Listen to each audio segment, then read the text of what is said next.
नमस्कार। स्वागत है आपका। महाकवि भास ने 13 रूपक लिखे हैं। रूपककार के रूप में, नाट्यकार के रूप में महाकवि भास का नाम संस्कृत साहित्य में सुविख्यात है, प्रसिद्ध है। तो उन्हीं भास के महत्वपूर्ण नाटक स्वप्न वासव दत्तम का अध्ययन हम इस वीडियो में करेंगे। स्वप्न वासव दत्तम आरपीएससी फर्स्ट ग्रेड के सिलेबस में सम्मिलित है और स्वप्न वासव दत्तम का सामान्य परिचय आपसे पूछा जाएगा। इसके अतिरिक्त नेट जेआरएफ में बहुत सारे असिस्टेंट प्रोफेसर की परीक्षाओं में और इसके अतिरिक्त एमपी यूपी की बहुत सारी प्रतियोगी परीक्षाओं में स्वप्न वासव दत्तम सम्मिलित होता है। तो स्वप्न वासव दत्तम को एक वीडियो में पढ़ने का तात्पर्य ये है कि हम स्वप्न वासव दत्तम से संबंधित जितने भी परीक्षोपयोगी महत्वपूर्ण तथ्य हैं, जो जो बातें इसके विषय में पूछी जा सकती है, उन सभी का अध्ययन इस वीडियो में हम करेंगे। तो बात करते हैं भास के द्वारा जो कुल 13 रूपक लिखे गए हैं, उन 13 रूपकों में से 2 रूपक ऐसे हैं जो उदयन की कथा पर आश्रित हैं। भास के विषय में पूर्व में हम अध्ययन कर चुके हैं। आरपीएससी सेकंड ग्रेड की प्लेलिस्ट से आप भास के विषय में पढ़ सकते हैं। सेकंड ग्रेड के सिलेबस में भास को नाट्यकार के रूप में, रूपककार के रूप में रखा गया है। तो वहां पर हमने भास के विषय में विस्तृत अध्ययन किया है। अगर आप भास से संबंधित विस्तृत वीडियो देखना चाहते हैं तो सेकंड ग्रेड की प्लेलिस्ट से देख सकते हैं।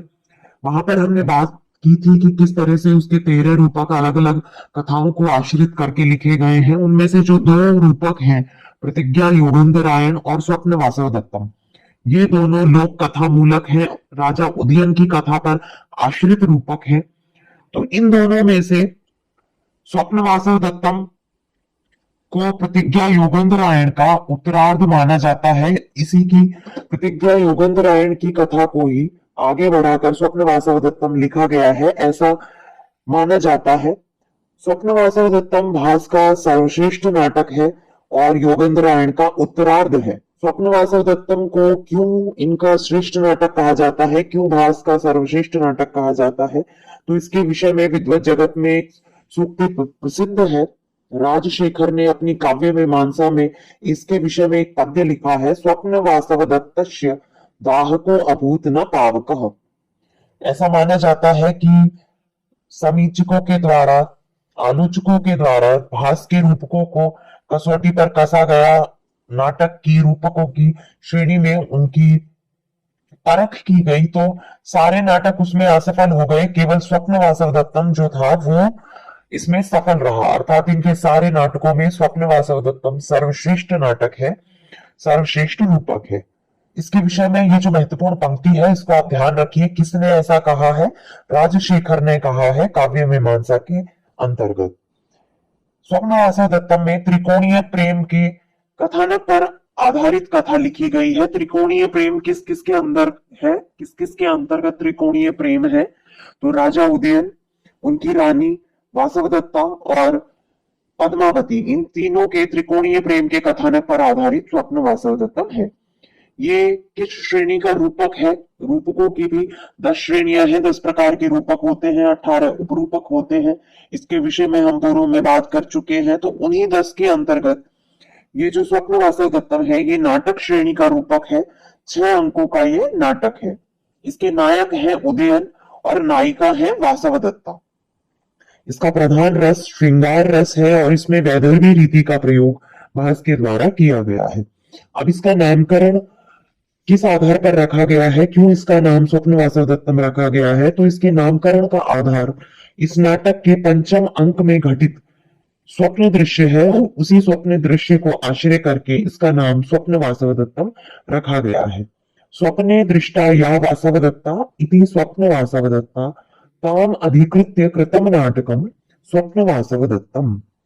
5वें अंक में एक वर्णन आता है, घटना आती है, जहां पर सोया हुआ उदयन जागी हुई वासवदत्ता से बात करता है। उदयन को लगता है कि वो स्वप्न में वासवदत्ता को देख रहा है, जबकि वास्तविक रूप से वहां वासवदत्ता उपस्थित है। तो उसी घटना के आधार पर, उस दृश्य की मार्मिकता के आधार पर, उसकी प्रधानता के आधार पर इस नाटक का नाम स्वप्न वासवदत्तम रखा गया है। अब इसका जो नायक है उदयन, वो किस श्रेणी का नायक है, कई बार इसके विषय में भी प्रश्न पूछे जाते हैं। नायकों के प्रकार से संबंधित बहुत बार साहित्य से प्रश्न देखने को मिलता है। तो उदयन जो है वो धीर ललित श्रेणी का नायक है। धीर ललित क्या होता है? निश्चिंतो धीर ललित कलासक्त सुखी मृदु। ऐसा नायक जो कला में आसक्त हो, सुखी हो और मृदु स्वभाव का हो, निश्चिंत हो, वो नायक धीर ललित होता है। तो इसी प्रकार के स्वभाव वाले उदयन है, तो इनको धीर ललित श्रेणी के अंतर्गत रखा गया है। नायिका की बात करें, किस प्रकार की नायिका वासवदत्ता है? तो स्वीया और ज्येष्ठा प्रकार की नायिका वासवदत्ता है। स्वीया का क्या तात्पर्य है? साहित्य दर्पण में नायक नायिकाओं के प्रकार के विषय में बताया गया है। इसके विषय में भी हम पूर्व में पढ़ चुके हैं। तो साहित्य दर्पण में कविराज विश्वनाथ स्वीय नायिका की परिभाषा देते हैं, उसके विषय में बताते हैं कैसी होती है स्वीय नायिका। विनया जवादि युक्ता गृह कार्य परायणा पतिव्रता स्वीया। ऐसी नायिका जो गृह कार्य में कुशल होती है, पतिव्रता होती है, विनय से युक्त होती है, जवादी से युक्त होती है, ऐसी नायिका स्वीय होती है। तो उसी प्रकार की नायिका वासवदत्ता है। विदूषक के संबंध में बहुत बार प्रश्न पूछा जा सकता है। ये पूछा वासवदत्तम में जो विदूषक है, जो राजा का मित्र भी है, उसका नाम है वसंतक। तो यहाँ पर नाटक में मनोरंजनात्मकता को बनाए रखने के लिए, हास्य को बनाए रखने के लिए विदूषक का प्रयोग किया जाता है। और यहाँ पर जो विदूषक है उसका नाम है वसंतक। तो आपको ये याद रखना है। इसके प्रमुख पात्र कौन कौन है? तो थोड़ी सी कथा से तो आप इसके परिचित भी होंगे। मैं यहाँ पर एक बार मुख्य है जो कि वत्स देश के राजा हैं। ये उज्जैनी की राजकुमारी वासवदत्ता को भगा कर ले आते हैं और उसके साथ विवाह कर लेते हैं। और उसके प्रेम में इतने आसक्त हो जाते हैं, इतने डूब जाते हैं वासवदत्ता में कि अपने राजकाज की तरफ बिल्कुल भी ध्यान नहीं देते। तो ऐसी स्थिति का फायदा उठाकर उनका एक शत्रु होता है आरुणी, वो इन पर आक्रमण कर लेता है और इनके राज्य को हड़प लेता है। तो ऐसी स्थिति आ जाने पर वहां पर उदयन का एक प्रधान अमात्य होता है, प्रधानमंत्री, जिसका की नाम है योगेंद्रायण। और इसके अतिरिक्त एक और मुख्यमंत्री है इनके राज्य में, वो है रुम्णवान। इसके अतिरिक्त और भी मंत्रियों की सहायता से ये दोनों एक योजना बनाते हैं उदयन को वासवदत्ता के प्रेम से निकालने के लिए, कि क्या ऐसी योजना बनाई जाए जिससे उदयन वासवदत्ता से हटकर अपने राजकार्य पर भी ध्यान लगाए। तो उसके लिए एक योजना बनाते हैं और योजना ये है कि इनको आरुणी से अपना राज्य वापस प्राप्त करने के लिए मगध राज दर्शक की मदद चाहिए। मगध देश के राजा दर्शक की मदद ये चाहते हैं। और वो मदद प्राप्त करने का एक तरीका है कि ये जो उदयन है ये इन दर्शक की बहन पद्मावती के साथ विवाह कर ले। तो इस प्रकार से वैवाहिक गठबंधन करके ये इनसे राजनीतिक सहायता प्राप्त करना चाहते हैं। कौन? योगेंद्रायण और रुम्णवान। लेकिन उदयन वासवदत्ता में डूबे हुए हैं, तो निश्चित रूप से वो सामान्य तरीके से नॉर्मली रानी पद्मावती से विवाह करने के लिए तैयार नहीं होंगे। तो इसीलिए ये मंत्री एक योजना बनाते हैं। जब यहां से राज्य से निकले हुए हैं तो उदयन वासवदत्ता सहित सभी लोग मगध की सीमा के पास एक प्रदेश होता है लावाणक प्रदेश, वहां पर निवास कर रहे होते हैं। तो ये प्लान बनाते हैं कि उस लावाणक में आग लग गई है, इस प्रकार की सूचना, अफवाह ये फैला देते हैं और उस आग में योगेंद्रायण और वासवदत्ता दोनों जलकर मर गए हैं, ऐसा झूठा प्रचार ये करवा देते हैं। तो उदयन को लगता है कि वासवदत्ता मर चुकी है। इधर योगेंद्रायण वासवदत्ता को लेकर निकल जाते हैं और उसको नया नाम दे देते हैं अवंतिका। उस अवंतिका के भाई बन जाते हैं योगेंद्रायण और खुद ब्राह्मण वेश धारण कर लेते हैं। और ये पद्मावती के पास जाते हैं, तपोवन में जाते हैं, जहां पर की पद्मावती अपनी माता से मिलने के लिए आई हुई है। और योगेंद्रायण अवंतिका को, जो कि वास्तविक रूप से वासवदत्ता है, उसको न्यास के रूप में, धरोहर के रूप में पद्मावती के पास छोड़ देते हैं, सुरक्षित रहने के लिए वहां पर छोड़ देते हैं। उसके बाद आगे का सारा वृत्तांत स्वप्न वासवदत्ता में वर्णित है कि कैसे क्या होता है, आगे किस प्रकार से घटनाएं घटित होती हैं। तो उसका जो सारा घटनाक्रम है वो हम इसके कथानक के अंतर्गत देखेंगे। इसका कथानक क्या है? तो यहाँ पर मैंने संक्षिप्त रूप से आपके लिए अंशतः कथानक को प्रस्तुत किया है। एक एक अंक के अनुसार कथाएं रखी हैं, जिससे कि आप क्रम से याद रख पाए, और अगर कोई छोटी मोटी चीजें हो इसके अंदर से अगर प्रश्न पूछा जाए तो आप उनके उत्तर दे पाए। तो हम अंकशः यहाँ पर इसका कथानक देखेंगे। इसका प्रथम अंक जो है वो मगध की राजधानी के पास का तपोवन जो लावणक के पास है, वहां पर ये दृश्य घटित होता है। एक तपोवन है जो कि लावणक के पास है और मगध के पास भी है, तो वहां पर ये सारा घटनाक्रम होता है। क्या घटना होती है वहां पर कि वासवदत्ता किस नाम से छद्म वेश में पद्मावती के पास रह रही थी, अवंतिका के नाम से। योगेंद्रायण ने किसका वेश धारण किया, ब्राह्मण का वेश। तो यहाँ पर जो भी मैंने घटनाएं लिखी हैं आपको उनको बहुत ही बारीकी से और ध्यान से देखना है, क्योंकि इनमें से प्रश्न पूछे जाने की पूरी पूरी संभावना है। तो क्या होता है प्रथम अंक में, तपोवन में ब्राह्मण के वेश में योगेंद्रायण और अवंतिका के वेश में वासवदत्ता आते हैं। तभी वहां तपोवन में निवास करने वाली अपनी माता के दर्शनार्थ आई हुई पद्मावती के विषय में पता चलता है कि पद्मावती भी उसी तपोवन में आई हुई है अपनी माता के दर्शन के लिए। योगेंद्रायण भर्तृप्रोषिता अपनी बहन वासवदत्ता को न्यास के रूप में पद्मावती के पास रख देता है। भर्तृप्रोषिता क्या है, ऐसी स्त्री जिसका पति विदेश गया हुआ है वो कहलाती है भर्तृप्रोषिता। तो योगेंद्रायण पद्मावती के पास अपनी बहन को सुरक्षित रख देता है और ये बताता है कि इसका पति अभी विदेश गया हुआ है, तो जब तक वो लौट कर आए आप न्यास के रूप में, धरोहर के रूप में इसको अपने पास रख लीजिए। तत्पश्चात लावणक ग्राम से लौटा हुआ एक छात्र लावणक दाह घटना का, वासवदत्ता एवं योगेंद्रायण के जल जाने का, वासवदत्ता के विरह में उन्मत्त राजा उदयन का एवं मंत्री रुम्णवान के द्वारा उनको संभालने का वृत्तांत सुनाता है। अभी पद्मावती, वासवदत्ता और योगेंद्रनारायण वहीं पर है, तभी एक छात्र आता है जो बताता है कि कैसे लावणक में आग लग गई है, वहां पर वासवदत्ता और योगेंद्रायण जल गए हैं, राजा उदयन वासवदत्ता के विरह में बार बार मूर्छित हो रहे हैं। ये सारा वृत्तांत वो छात्र सुनाता है। वासवदत्ता उदयन की अवस्था के विषय में सुनकर दुखी है, लेकिन वो मन ही मन आश्वस्त भी होती है, क्योंकि उसको संभालने के लिए वहां पर उनके मंत्री रुम्णवान है। तो वासवदत्ता दुखी भी है और आश्वस्त भी है। उधर दूसरी तरफ पद्मावती जब उदयन का वासवदत्ता के प्रति प्रेम सुनती है तो वो राजा के प्रति आसक्त हो जाती है। पद्मावती के हृदय में राजा के प्रति प्रेम का अंकुर प्रथम अंक में ही उत्पन्न हो जाता है। प्रथम अंक यहाँ पर समाप्त होता है। दूसरा अंक जो है वो मगध राज दर्शक के प्रासाद का उपवन है। मगध राज दर्शक कौन है, पद्मावती के भाई। तो उनके महल के उपवन में ये सारा दृश्य घटित होता है।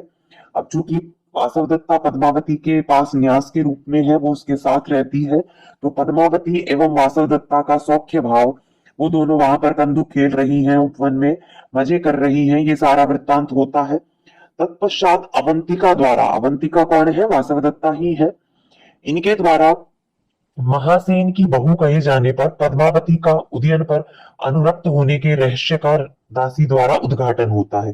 प्रथम अंक में ही ये प्रकट हो जाता है कि पद्मावती का विवाह किसी महासेन के साथ होने की बात चल रही है, लेकिन महासेन से पद्मावती विवाह नहीं करना चाहती। दूसरे अंक में ये स्पष्ट हो जाता है। अवंतिका खेल खेल में, मजे में पद्मावती को महासेन की बहू कह देती है। तब पद्मावती अपनी ये इच्छा प्रकट करती है। उनकी दासी ये बताती है कि महासेन के प्रति पद्मावती का कोई भी प्रेम भाव नहीं है, अपितु पद्मावती राजा उदयन पर अनुरक्त है, उन पर आसक्त है, उनके गुणों से आकर्षित है।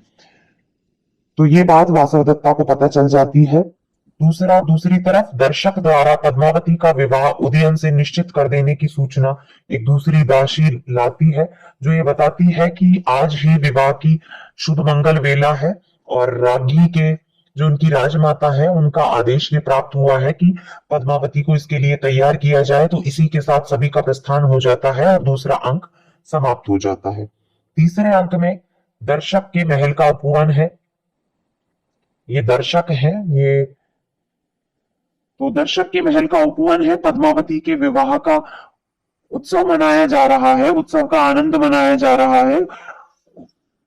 पद्मावती और उदयन के विवाह को देखकर वासवदत्ता का मन बहुत दुखी है, क्योंकि किसी भी स्त्री के लिए, चाहे वो कितनी भी उदार हृदय हो, कितने भी बड़े हृदय वाली हो, अपने पति को वो दूसरे के साथ नहीं बांट सकती। तो यहाँ पर तो वासवदत्ता के पति का विवाह पद्मावती के साथ हो गया है, तो वासवदत्ता मन ही मन दुखी है और दुखी होकर एकांत प्रमद वन में चली जाती है। उधर राज्ञी की आज्ञा पर एक दासी आती है जो कि वासवदत्ता को पद्मावती के लिए कौतुकमाला गूंथने के लिए कहती है, वरमाला गूंथने के लिए कहती है कि राज्ञी ने यह आदेश दिया है कि वासवदत्ता उसकी प्रिय सखी है पद्मावती की, और वो ही उसके लिए कौतुकमाला गूंथेगी। तो वरमाला में बहुत सारी औषधि गूंथी जाती है, जिनमें वासवदत्ता अविधवा मर्दन नामक औषधि गूंथ देती है। अविधवा मर्दन का मतलब है अविधवा होकर मरना, कि पति सुरक्षित रहे, उनको लंबी आयु मिले। तो ऐसी औषधि तो वासवदत्ता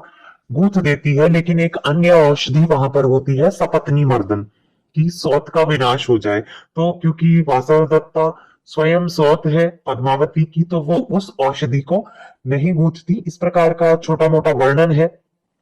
वासवदत्ता वो कौतुकमाला गूंथ कर और दासी को लौटा देती है, फिर खुद शांति पाने के लिए सोने का उपक्रम करती है, सोने का प्रयास करती है, और अंत में वासवदत्ता को नींद आ जाने पर उसको सांत्वना प्राप्त हो जाती है। चतुर्थ अंक दर्शक के महल का प्रमदवन ही है। यहीं पर सारी घटनाएं घटती हैं।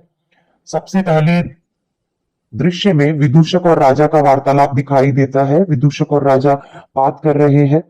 दूसरे दृश्य में पद्मावती, वासवदत्ता और चेटी का प्रमदवन में गमन होता है, और वार्तालाप में पद्मावती के द्वारा राजा के प्रति असीम अनुराग का प्रकटन किया जाता है। फिर से दृश्य बदलता है। उदयन और विदूषक के वार्तालाप से राजा का वासवदत्ता में अधिक अनुरक्ति का प्रकटन होता है। विदूषक और राजा बात करते हैं, तो विदूषक ऐसे ही हंसी मजाक में राजा से पूछ लेता है कि आपको वासवदत्ता अधिक प्रिय है कि पद्मावती। तो राजा उदयन कहते हैं कि हालांकि अपने शील और गुणों में पद्मावती बहुत श्रेष्ठ है, लेकिन वासवदत्ता में अनुरक्त मेरे हृदय को वो अभी तक खींच नहीं पाई है, अर्थात मैं वासवदत्ता के प्रति ही अनुरक्त हूं। वासवदत्ता के जीवित होने का राजा को विश्वास है। दुखित राजा का अश्रुपात यहाँ पर दिखाया गया है। वासवदत्ता की याद आने पर राजा के अश्रु आ जाते हैं। विदूषक उन अश्रुओं को धोने के लिए, जल लाने के लिए बाहर चला जाता है। तभी एकांत पाकर वासवदत्ता पद्मावती को राजा के समीप भेज देती है। पद्मावती वहां पर जाकर राजा से अश्रु के विषय में पूछती है, और उसी समय विदूषक वहां पर आ जाता है। वो अपनी बुद्धिमता से, क्योंकि पद्मावती को बुरा लगेगा अगर उसको ये पता चलेगा कि राजा वासवदत्ता को याद करके दुखी है, तो विदूषक बात को घुमा देता है और कहता है कि काश पुष्प पराग इनकी आंखों में गिर गया है, इसीलिए इनको अश्रुपात हो रहा है। तो इस तरीके से काश पुष्प पराग का बहाना बनाकर विदूषक द्वारा प्रणय संकट से राजा को बचा लिया जाता है, और अंत में सभी का प्रीति उत्सव में सम्मिलित होने के लिए प्रस्थान होता है। दर्शक के द्वारा किसी प्रीति उत्सव का आयोजन किया जा रहा था, एक दासी के द्वारा ये सूचना दी जाती है, और सभी वहां पर चले जाते हैं, और चतुर्थ अंक यहाँ पर समाप्त हो जाता है। पंचम अंक, जो कि इस नाटक का सबसे महत्वपूर्ण अंक है, यह अंक घटित होता है दर्शक के राजमहल में। इसी में वो स्वप्न दृश्य है। सबसे पहले दृश्य में शीर्ष वेदना से पीड़ित पद्मावती का समाचार जानने के लिए उदयन और वासवदत्ता का समुद्र गृह जाना। पद्मावती सिर दर्द से पीड़ित है, तो सबसे पहले उदयन के पास ये समाचार पहुंचाया जाता है कि पद्मावती शीर्ष वेदना से पीड़ित है और वो समुद्र गृह में आराम कर रही है। उधर वासवदत्ता के पास भी ये समाचार पहुंचता है, तो दोनों अलग अलग, उदयन और वासवदत्ता, समुद्र गृह पहुंच जाते हैं पद्मावती की शीर्ष वेदना का समाचार जानने के लिए। वहां पर पद्मावती अभी तक पहुंची नहीं है, तो उदयन वहां पर सैया पर जाकर आराम करने लग जाते हैं, सैया पर लेट जाते हैं। उधर जब वासवदत्ता आती है पद्मावती का हाल जानने के लिए, तो वो सैया पर सोचती है कि पद्मावती लेटी हुई है, और वो स्नेहवश उस सैया पर लेट जाती है जहां पर कि पहले से उदयन लेटे हुए हैं। तो उदयन वासवदत्ता का स्पर्श पाकर प्रेम विभोर से हो जाते हैं, और नींद ही नींद में जैसे ही वासवदत्ता को भी पता चलता है कि पद्मावती नहीं उदयन है, तो वो उठकर वहां से जाना चाहती है, और स्वप्न में होते हैं उदयन, लेकिन वो जाती हुई वासवदत्ता का हाथ पकड़ लेते हैं और उससे कुछ प्रणय प्रश्न पूछते हैं। वासवदत्ता उन प्रश्नों का उत्तर देती है। वासवदत्ता के हाथ के स्पर्श से उदयन जाग जाते हैं, लेकिन वासवदत्ता वहां से चुपचाप छुपकर निकल जाती है। उसके बाद विदूषक का आगमन होता है। विदूषक जब आता है तो राजा विदूषक को वासवदत्ता के विषय में बताते हैं कि मैंने सचमुच में वासवदत्ता को देखा था। तो विदूषक उनको कहते हैं कि नहीं, आपने कोई स्वप्न देखा होगा या कोई यक्षिणी देखी होगी, क्योंकि वासवदत्ता तो लावण्य ग्राम में जलकर मर चुकी है। और विदूषक इसे केवल एक स्वप्न बताते हैं। तभी अंत में एक प्रतिहारी वहां पर आता है जो आरुणी से युद्ध के लिए सेना सहित मंत्री रुम्णवान के आगमन का समाचार देता है कि मंत्री रुम्णवान आरुणी से युद्ध करने के लिए सेना के सहित आ चुके हैं। तो ये सुनकर राजा युद्ध के लिए उद्यत हो जाते हैं और उनका बाहर प्रस्थान हो जाता है। षष्ठ अंक कौशंबी के राजभवन में घटित होता है। आरुणी को परास्त करके राज्य की पुण्य प्राप्ति के पश्चात राजा उदयन का पद्मावती सहित कौशाम्बी आना, और वासवदत्ता भी उनके साथ में है। अभी वो छद्म वेश में, अवंतिका के वेश में ही पद्मावती के साथ रह रही है, तो वो कौशाम्बी भी उनके साथ ही आ जाती है। उधर दूसरी तरफ जब राजा आरुणी से अपने राज्य को जीत लेते हैं तो उनके लिए बधाई संदेश आते हैं। एक तरफ तो महाराजा महासेन प्रद्योत के पास से रेब्यस गोत्र वाले कांचुकीय, और दूसरी तरफ महारानी अंगारवती, जो कौन है, पद्मावती वासवदत्ता की माता है। तो वासवदत्ता की माता के विषय में भी प्रश्न पूछा जा सकता है, कौन है, महारानी अंगारवती। उन महारानी अंगारवती के द्वारा भेजी गई वसुंधरा नामक वासवदत्ता की धाय, उनका बधाई संदेश और उदयन और वासवदत्ता का काल्पनिक विवाह चित्र फलक लेकर आते हैं। जीतने के बाद राजा और रानी उनके लिए बधाई संदेश भेजते हैं और साथ में ही उदयन और वासवदत्ता का एक काल्पनिक चित्र फलक, विवाह का फलक भी भेजते हैं।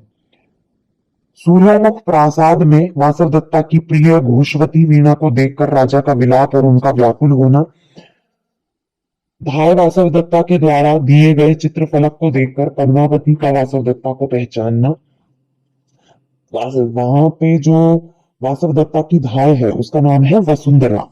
वो वसुंधरा आकर महारानी का बधाई संदेश राजा को सुनाती है कि आप किस तरह से उत्साह में वासवदत्ता को भगा कर ले गए थे, इसलिए हम आपका विवाह उससे नहीं करा पाए, तो हमने आपके जाने के बाद काल्पनिक चित्रों में आपका विवाह करा दिया। तो वो जो चित्र फलक है वह भेंट दे देती है वसुंधरा।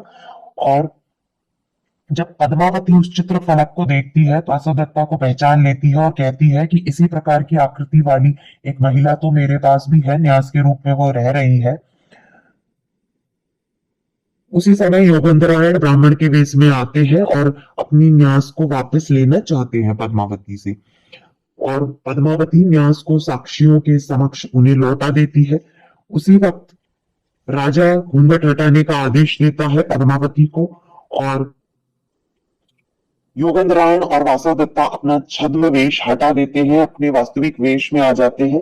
योगेंद्रायण महाराजा से माफी मांगता है और राज्य के हित के लिए बनाई गई अपनी संपूर्ण योजना के विषय में बताता है, और अंत में सभी का उज्जैनी गमन हो जाता है और भरतवाक्य के साथ ये नाटक समाप्त हो जाता है। तो इस तरीके से इसका विस्तृत कथानक, अंशतः कथानक हमने देखा है। आप एक दो बार इसको देखिए। अगर आपके पास स्वप्न वासवदत्तम है तो आप उससे पढ़ भी सकते हैं, अगर नहीं है तो आप इस कथानक को एक दो बार पढ़िए। इसके जो प्रमुख पात्र हैं उनके नामों को देखिए, प्रमुख घटनाओं को देखिए, क्योंकि इसमें से प्रश्न आपसे एक या दो प्रश्न पूछे जा सकते हैं। कथानक के बाद इसकी कुछ प्रमुख सूक्तियां हैं जिनके विषय में प्रश्न पूछा जाता है। साहित्य से संबंधित सूक्तियां भी बहुत बार परीक्षा में पूछी जाती हैं। तो इसकी प्रथम सूक्ति है, काल क्रमेण जगतः परिवर्तमाना चक्रार पंक्तिरेव गच्छति भाग्य पंक्ति ही। समय के अनुसार ये जो समय का पहिया है ये बदलता रहता है, संसार बदलता रहता है, और जो भाग्य पंक्ति है वो पहिए के चक्र के समान ऊपर नीचे होती रहती है, अर्थात जीवन में कभी सुख आता रहता है और कभी दुख आता है। दूसरी जो इसकी महत्वपूर्ण सूक्ति है, ये तो निश्चित रूप से आपको पता ही होगा, दुखम न्यासस्य रक्षणम, न्यास की रक्षा करना, धरोहर की रक्षा करना वास्तविक रूप से दुखकारी होता है। तीसरी सूक्ति है तस्मिन् सर्वम अधीनम ही यत्राधीनो नराधिपः। जिसके अधीन नराधिप होता है, राजा होता है, वस्तुतः तस्मिन् सर्वम अधीनम, सब कुछ उसके ही अधीन होता है। राजा जिसकी बात सुनते हैं, राज दरबार में जिस मंत्री के बारे में, जिस मंत्री की मंत्रणाएं राजा सुनते हैं, अर्थात राजा जिसके अधीन होता है, सब कुछ उसके अधीन ही होता है।